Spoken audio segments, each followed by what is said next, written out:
Why don't more infant formula companies use organic, grass-fed whole milk instead of skim? Why don't more infant formula companies use the latest breast milk science? Why don't more infant formula companies run their own clinical trials? Why don't more infant formula companies use more of the proteins found in breast milk? Why don't more infant formula companies have their own factories instead of outsourcing their manufacturing?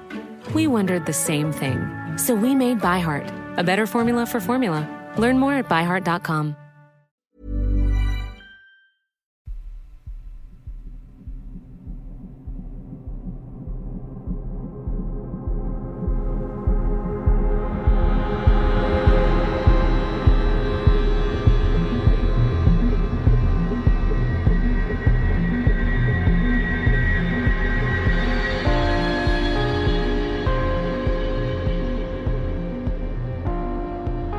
Hello and welcome to mini episode 364 of Real Life Ghost Stories.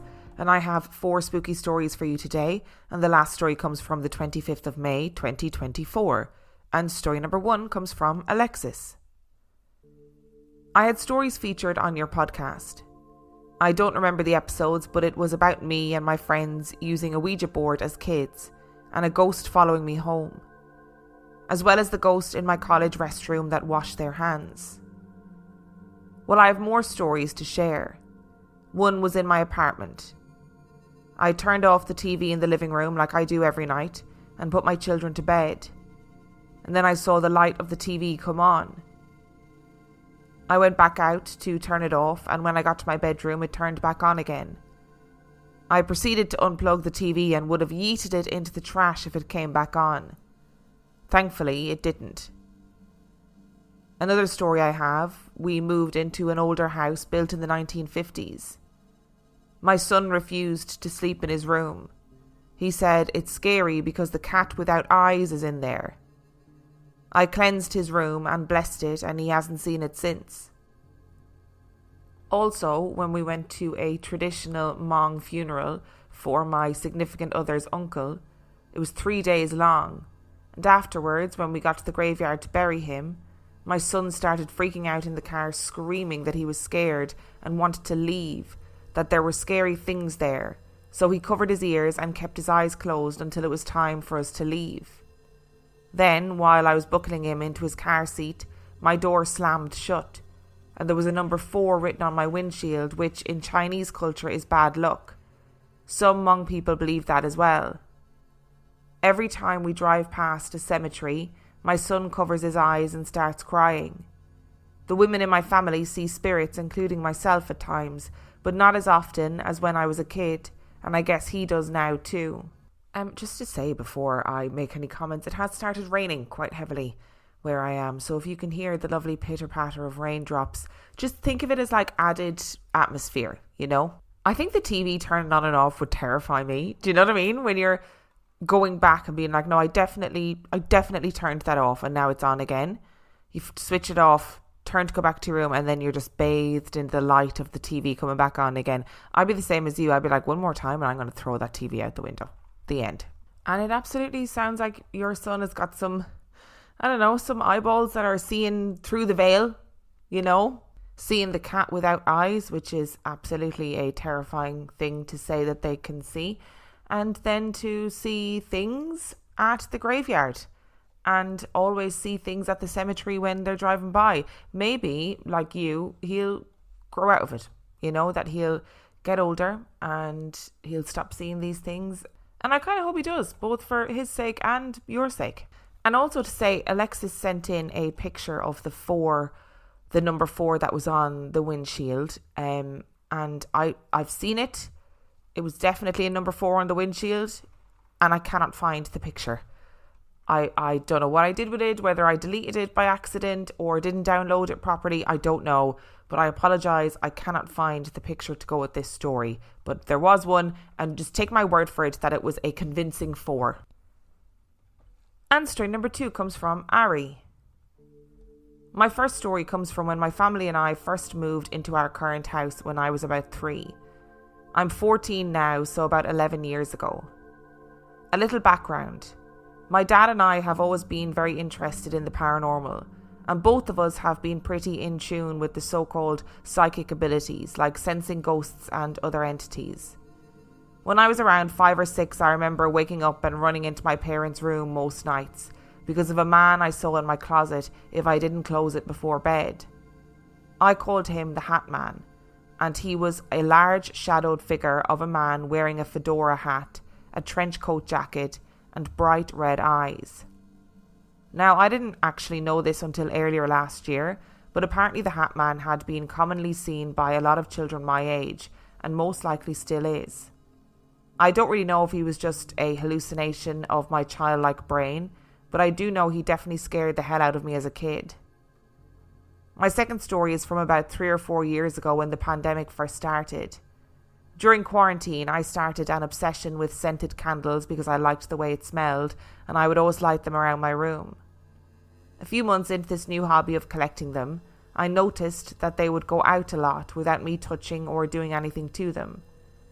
I didn't think much of it at first because I just thought it was a breeze or something, blowing them out. But a while later, I realised that the wicks had been squished into a thumbprint shape as if someone had been snuffing them out with their fingers. I was extremely confused, as I'd never put a candle out with my fingers, and I knew it wasn't my family because they would always go out while I was in the room. At first, I thought maybe it was the way they burned. That just happened to make each one look like a thumbprint. That was until they began to light themselves. I've always known about the science of a flame going out for a few seconds and coming back on again, but this was different. This would happen to brand new candles I'd never lit before. They would just light up randomly from time to time. I still don't know how or why they light up and go out like that, but honestly, if whatever it is isn't doing anything significant, I don't really care all too much. My third and final story was actually only about 2 or 3 weeks ago. My dad and I were sitting in the living room after dinner while my brother played his game upstairs and my mom had already gone to sleep. I had seen something in the backyard out of the corner of my eye, so naturally I glanced over to see what it was, as I thought it was probably just an animal like a bobcat or a coyote because they're pretty common where we live. That was not the case. There was a man standing right smack dab in the middle of our yard, staring directly into the window at me. I was terrified, of course, so I had jumped up and ran out to shoo whoever it was away, but I swear as soon as I opened the door it vanished, like gone, just disappeared into thin air as if it wasn't even there in the first place. My dad and I were extremely confused and even spent a few minutes scoping out the backyard, which wasn't very large, so hiding places were limited. And we knew the person hadn't jumped over the fence because they would have had to run at least 20 feet or more in all directions in just under a few seconds, which is pretty much impossible, unless you've been struck by lightning and given super speed like Barry Allen in The Flash. But last I checked, that wasn't possible. My dad and I still have absolutely no idea what the hell happened that day, but it most definitely scared us shitless, and I don't think either of us slept very well after that. Yes, I don't blame either of you for not sleeping very well, because I would not want to see a man standing in my yard. And I have to say, right, your reaction, Ari, is a similar reaction to what I would have, which is also a terrible idea. Like, if you look up and see a man standing in your yard staring at you, I would argue, don't run towards the man standing in your yard. I know I would do the same thing, because I would be thinking, how dare you be on my lawn? I'm going to run out and scare you away. But in general, would not recommend doing that. I am glad that your dad was there though. That's thank goodness that your dad was there, so that you could share that with somebody and have somebody with you that you could go and, you know, scope out the area with. Also, I've said it before and I'll say it again, like, Hatman needs to not be terrifying small children. Like, Hatman, do you need somebody to talk to? You know? Do you need a chat? Some therapy will go a long way. And I know, Ari, at the end of your, section about Hatman, you said, I don't know if this was like an hallucination of my little brain when I was a child. Of course, obviously it definitely scared you either way. But it is interesting that so many people see Hatman. I feel the same way about the hag and sleep paralysis, you know. The human brain can conjure up literally anything. and all human brains, or most human brains, seem to conjure up the same thing. Weird. And look, I would be inclined to agree about the flames, the candles. If that's all that this entity is doing, then fine. If it sticks to lighting candles, fine. As long as those candles aren't in a dangerous position. I would just think about that. Well, we got a minute. I'm going to buy that truck I've been wanting. Wait, don't you need like weeks to shop for a car? I don't. Carvana makes it super convenient to find exactly what I want. Hold up. You're buying a car on your phone? Isn't that more of a laptop thing? You can shop wherever you want. I like to do my research, read reviews, compare models. Plus, Carvana has thousands of options. How'd you decide on that truck? Because I like it. Oh, that is a great reason. Go to Carvana.com to sell your car the convenient way.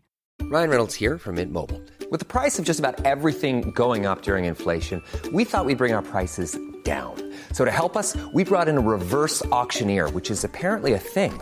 Mint Mobile Unlimited Premium Wireless. How to get 30, 30, bit to get 30, bit to get 20, 20, 20, bit to get 20, 20, bit to get 15, 15, 15, 15, just $15 a month? Sold! Give it a try at mintmobile.com/switch. $45 up front for 3 months plus taxes and fees. Promo rate for new customers for limited time. Unlimited more than 40 gigabytes per month. Slows full terms at mintmobile.com. And story number 3 comes from Coleen and Mary. I'm a retired city transit driver. In my 26 years of driving the public, I saw a lot of things that were both strange and weird. All were explainable, except for one. I was still considered a junior driver at the time. Not the lowest person in seniority, but not that far up the chain either. We had what were called bid jobs. These jobs were taken in order of seniority. I generally got very few bids to choose from. Do I want this awful work, or do I want the not so awful work? You get the picture. When the fall bid came around, which encompasses September through the end of the year, my choices came down to a very time-consuming tight run that had no time out of the seat, or one that bored you to tears. I took the latter. Now, this run started at the main terminal, went in a rough circle and ended 30 minutes later at its starting point. There were mainly elderly people from senior housing and college students. Ridership was light because it was a fairly new route. As luck would have it, Halloween fell on one of my days on duty this particular year. As I pulled into the main terminal, I would load the people on using the front door. This was important, because I could lower the bus for the elderly people. I usually assigned one of the older buses to drive on this particular route. I kind of liked it. It still had roll signs and a rope pull to signal for a stop. Now, Halloween was in full swing, so I wasn't really busy with the college crowd. The seniors were in a hurry to get to their homes to hand out goodies to the kids. It had been an uneventful evening, really quite boring. People rang the bell, they got up, walked to the front door, thank yous were exchanged, they got off, the door would close, and on to the next bell ring. This went on until the final 2 hours of my shift. It was dark, so there were a few more people on board. Bell rings, people got off, door closed, on and on, until I turned a corner that put me on the route back to the terminal. The bell rang as I turned the corner. I pulled up to the stop and waited. No one came forward. I turned in my seat only to see an empty bus. I got up to make sure no one was slumped over, but there was no one. I just figured something was wrong with the bell, so I made sure nothing was pinched or hung up as a prank, and it was all clear. Back to the terminal, filled the bus, and off I went again. Again, I wasn't really watching who was left on the bus, just listening for the bell stop and opening the door. Then I turned the same corner as before. The bell rang. Again, no one was on the bus. This stop was a normal stop for a group of elderly women, so it wasn't unusual to stop here, but someone usually got off. Again, I continued to the terminal, and I had another driver double-check the chime system, thinking I might have missed something. He couldn't find anything wrong. So once again, I loaded the people on. Being later, there were very few people. Ring, stop, good night was said a few times. Then came the corner to head back, and again the bell rang, and again no visible person was on board. So I turned in my seat, said to the empty bus, "This is your stop." I opened the door, lowered the bus and waited a second or two. I raised the bus and said, "Have a good night," and closed the door. I proceeded back to the terminal for my last run. There were only a couple of people on and they got off at the campus stop. I turned the corner to head back and the bell was quiet. I guess my invisible passenger just wanted to go home. I find these bus stories very scary because I feel like you're in such a confined space.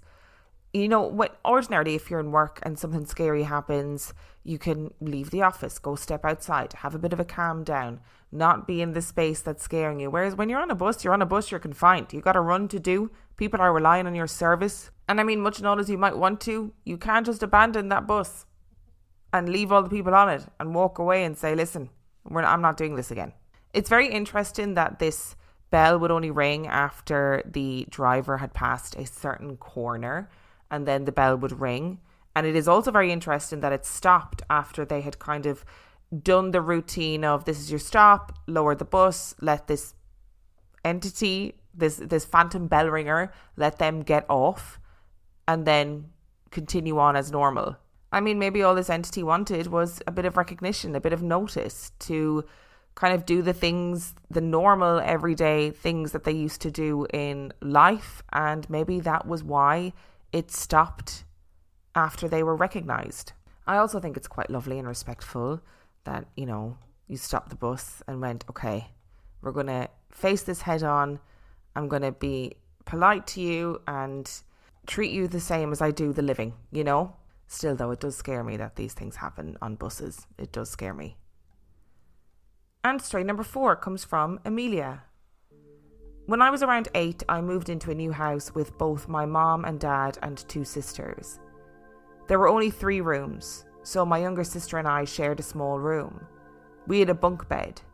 She was on the top and I was on the bottom. A little backstory about my sister. When my mom was pregnant with her first child, that being my older sister, she went to a psychic and the woman told my mom that she would have 3 daughters and that one of them was gifted, which ended up being my younger sister. I remember before we moved, I would always see her talking to thin air or playing house with no one around her. She eventually introduced me to her friend. Her friend was named Sarah, who was around 5 or 6 years old. She told me that Sarah was very nice and would look over my sister as she would sleep. Once my mom found out about Sarah, she asked when she would be able to meet her. My sister then looked at our mother and said that Sarah was standing right next to her. My mom just brushed it off as Sarah being an imaginary friend. A few months go by and we start hearing more stories about Sarah. My sister told me that Sarah died by choking on a grape. And this really freaked me out because my sister never just made up stuff like this. Eventually, my mom told my sister that Sarah had to leave and we had to say goodbye. So one night, my sister told Sarah to go away and she did. We never have heard of Sarah since then. Looking back on this, Sarah was never brought back up. When my sister got older, I asked her, "Do you remember if you've ever seen Sarah?" And she replied with, "I honestly don't remember." Anyways, fast forward. We moved into this new home with no problems until one night, around 1 a.m, my sister whispered my name and asked me to go look near the closet because she saw somebody standing by it. I didn't really think of anything, but when I looked over, I kid you not, there was a woman standing staring at me. She looked just like my mother. I didn't really see her body, mostly her face. She had big eyes that were dark, a very white face and this horrific grin. My sister, being unbothered, started talking to her. "Mom, what are you doing here? Mom, hello." She didn't answer us, but from the hallway by our room, my mom shouted, "Go to bed, girls." Me and my sister were both in shock and didn't move, until I screamed, "Mom, come in here." When she did, she turned the light on and the lady was gone. She just vanished into thin air. Keep in mind, I was 9 and my sister was around 7 or 8. We didn't really speak of it after that.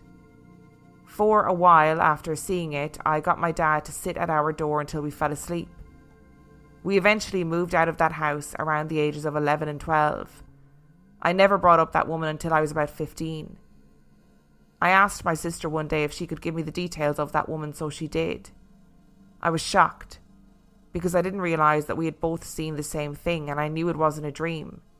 It really freaked me out a lot. I'm 17, almost 18 years old, and I still think about this woman at least once a week. Unfortunately, this would not be the last time I encountered a ghost throughout the short period of my life. When I was 12, I was woken up by someone sitting on my feet. It was a pale little boy. He looked to be about 6. He had little eyes and black hair. He didn't do much, but I remember that I just went back to sleep with no problem. I still don't know why I had this reaction, or even know if I just imagined it or not. But I always find myself wondering about him. God, we got a lot of freaky kids going on today, you know? So it's obviously time, because it's been a while. Let's crack out the jingle. If they have black eyes, talk about past lives, fill your heart with dread, standing by your bed, see ghosts in their room, or foretell your doom, they're a creepy kid. Honestly, these kids who have these imaginary friends when they're little and then are able to say, you know, give loads of information about them and then eventually they go away, it is mind-blowing. And also, I don't have kids, right? But I only found out recently how dangerous grapes can be. Because if you choke on a grape, it's really difficult to dislodge them. So I don't know if this is alarmist, but if you're giving small children grapes, apparently you're meant to like cut them in half or cut them in quarters. But your story, so the part about the sort of weird doppelganger mother is, I mean, terrifying. It feels like something from Coraline, something worse. What is the crack with these doppelganger people who be hanging around people's houses? What do they want? Why are they there? Why are they grinning? Why do they have black eyes and a white face and a horrific grin? It sounds absolutely terrifying. And I am glad that both you and your sister saw it, so that you can kind of go, look, this wasn't a dream. We both saw it. We saw something. Something was there, and it was not our mother. Horrific. Awful. Thank you so much for listening to today's episode. Thank you to Alexis, Ari, Coleen and Mary and Emilia for sending in your stories. Remember, the last story comes from the 25th of May 2024. And if you would like to send in your story, you can do so by emailing it to reallifeghoststoriespodcast@gmail.com. You can also check out the website reallifeghoststoriespodcast.com. And if you are desperate for some extra content, you can subscribe to the Patreon.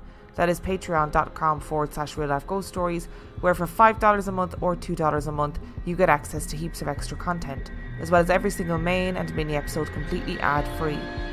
And on that note, I shall see you next time. Why don't more infant formula companies use organic, grass-fed whole milk instead of skim? Why don't more infant formula companies use the latest breast milk science? Why don't more infant formula companies run their own clinical trials? Why don't more infant formula companies use more of the proteins found in breast milk? Why don't more infant formula companies have their own factories instead of outsourcing their manufacturing? We wondered the same thing. So we made ByHeart, a better formula for formula. Learn more at byheart.com.